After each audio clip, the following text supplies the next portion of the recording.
storyteller is Frances Gomeztagle, community member and writer. Frances, please come.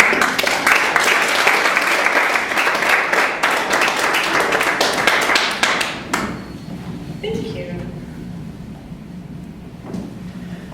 So thank you for coming out tonight. Thank you for coming to hear some stories. I wanted to tell a story about my sister. She's getting married next year, or not next year, next month, July. A little different, just a little sooner. And my sister getting married is sort of a milestone experience for me. When I got married, she made my wedding dress, and I named my daughter after her. So I feel like with her getting married, I feel like I've got to do something big, since she sewed up that whole dress. I feel like there's pressure. I don't know what to give her, what to do back for her. And being even is something that's really important to her. Being even when we were growing up was huge. My mom would buy us Christmas presents, and my sister would be tallying those up. Those boots were $65, Mom. And the present that you got me was only $40, so I'm wondering what else is coming. She's always like, Christmas time. It was sort of like she had this little calculator in her head. And my mom always bought us 2 big presents and then like lots of little presents.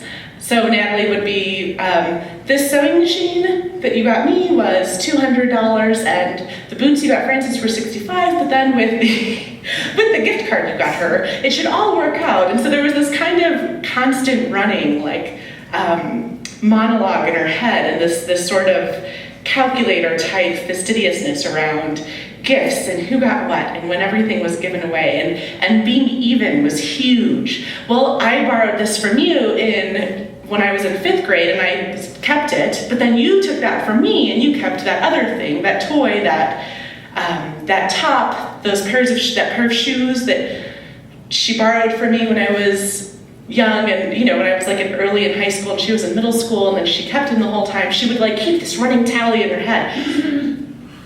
So when I was young, I was in high school, I was late in high school, I was 19, and it was actually the year after I got the boots and she got the sewing machine, and I was running out the house. I had to work in the evenings, and there was a lot going on in my life. It was the summer right after high school, and I remember I had my clothes in the dryer, and I reach in, and everything is damp, and I look at the dryer, the table next to the dryer, the little laundry table there at my mom's house in her basement, and a bunch of Natalie's clothes are folded on the table, and Natalie was 15 and I was 19, so it's a little bigger than she was. But so I look at this table, and I felt my clothes, and hers were damp, and mine were damp, and hers were dry, and I'm like, do I take this top? I've got 20 minutes left to get to work, and her top is sitting there. And I remember that she's a property rights attorney, basically, at the age of 15. And so I'm like, I'm going to hear about this. There's going to be some litigious language around the top that I'm about to take from her. And I formulate this plan really quickly in my head. I'm like, I know that if I can pull on this top really quickly, and it was sort of stretchy. So I was like, I think I can fit into it. And it was one of those spandexy sort of Lycra rave numbers from one of those teenagey shops in the mall, and I'm like, I think I can do this. I think I can wear the top. If I can get to my car, I will be okay. And so, real quick, I'm like, and I know I can get to work on time. That's the key, is the work on time. I'm like, I know I can get to work on time if I wear that top, if I toss on that top, and if I dart to my car fast enough that she doesn't see me and hunt me down or grab onto my ankles. So I real quick throw the top on, I dart out the front door. I remember I grabbed my stuff from the kitchen, and I remember even running through the house, just in case. I didn't know where she'd be. I knew she'd be either in the living room watching MTV or she'd be on the front porch with her friends. So I grab my bag, I grab my keys, and I run. And I run as fast as I can. I dash to that car, and so I'm going, for me, very slowly. And Natalie's sitting on the front porch with her friends, and she comes after me. That's my top, you bitch, you're gonna stretch it out, is what she's saying. And she's right, actually, because I weighed, when I was 19, the size of a normal person, like 130, I think is where I was about. And she weighed the size of like those children you see on those commercials late at night, the Feed the Children commercials. Like she's right about 80 pounds in 8th grade. And she was just always like this really skinny person. So she's a little bit less weight to carry as she darts to my car, running like a spider monkey. You're gonna stick to me, bitch! That's what she's saying. And I'm like running at a slower pace. And I get in my car and I go to start the engine. And meanwhile, the story of our family at that time is that I had lived with my dad. And so we had been evicted, and I was staying in a closet in my sister's room, one of her 2 bedrooms that she had, and my mom had said that I could keep all of my stuff in the smaller of my sister's 2 closets. And I want to clarify here because that sounds confusing. My sister had 2 bedrooms, and so she had 2 closets to put all, in her 2 bedrooms. She had a closet in each bedroom, and I was it was sort of, my space was the smaller closet of her 2 closets, and she has these 2 huge rooms. And so one of them was a bedroom with a television and a dresser, and, or not a television, it had a bed and a dresser, so it was more of a bedroom, and it had a huge closet that was like 10 feet, the length of the room, like a good 10 feet long, and like a good meaty size width, like a good 4 feet wide. So you could fit a bunch of stuff in there. And she had all of her clothes in there, and her sort of prom dress kind of, I don't know, it was like maybe her 8th grade graduation dress was in there, and just random stuff, but all of her clothes and crap were in there. And then in her smaller bedroom, she had a TV and like a little love seat, and then the other smaller closet where I kept my stuff. And I had to put all of my stuff in there because we'd just been evicted. And so this was sort of the family setup for us. So as I'm running to the car and I'm thinking bitterly about how unfair this all is, and she, I'm just miffed sort of, and I'm like, I should be able to wear this shirt. I've got to go to work, and what's a shirt? What's a piece of clothing like that she can't let me borrow this? So I get in the car and I start the engine, and this little spider monkey person that was my sister jumps on the top of the car. And she straddles it so that she's holding on, sort of with one arm on one side of the car and the other arm on the other side of the car, over the top of the car. And I back up slowly, and I'm like, there are a lot of cars there on my mom's street. She lives on Joliet Street, and it's close to downtown, so there is just constant traffic. And you'd think that I would be going really slowly because there's this person on the top of my car, but really it was because there was a lot of traffic there and I had to wait for there to be a break in the road to get out. And so there's a lot of traffic, and I'm like, I need to get her off my car. So I just get out and I grab her by the back of her shirt and by the back of her pants, and I throw her, because she's little, 85 pounds is a good tossing weight. And so I grab her and I throw her into the bushes immediately. I'm like, you're done, I'm done. Get off my car. And I get back in my car, and of course then there's traffic right then. So I wait, like, let's go, I'm ready to go. And there's a good 3 minutes probably before I'm gonna be able to leave the driveway. And at this time, she's like, I said take off my shirt, bitch, and she comes after me and she jumps on the car again. And again, I'm just like annoyed, like this is tedious now. So I get out and I grab her again by the top of her little jeans and the top of the back of her shirt, and I throw her into the bushes, and I get back in my car. And I wait again. And this time she gets back on the car again.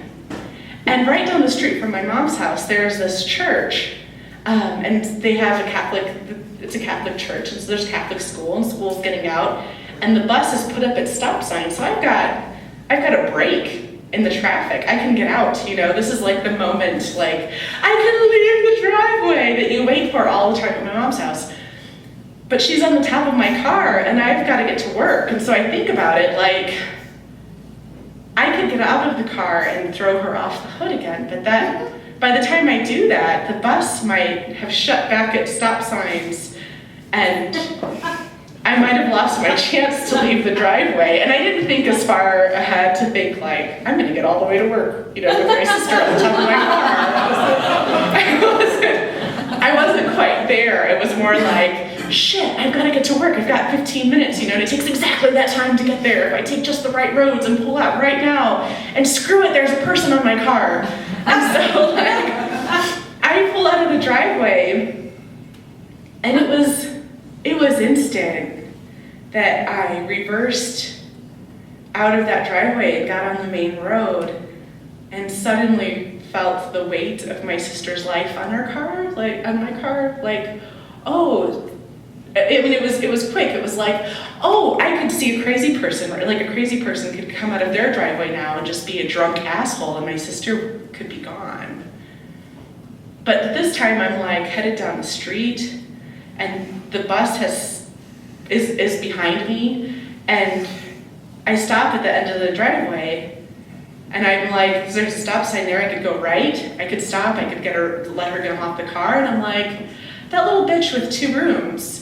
So I turn, and I continue to drive, but I'm going really slow. And when we're 19, we don't really understand, I think, sometimes consequences.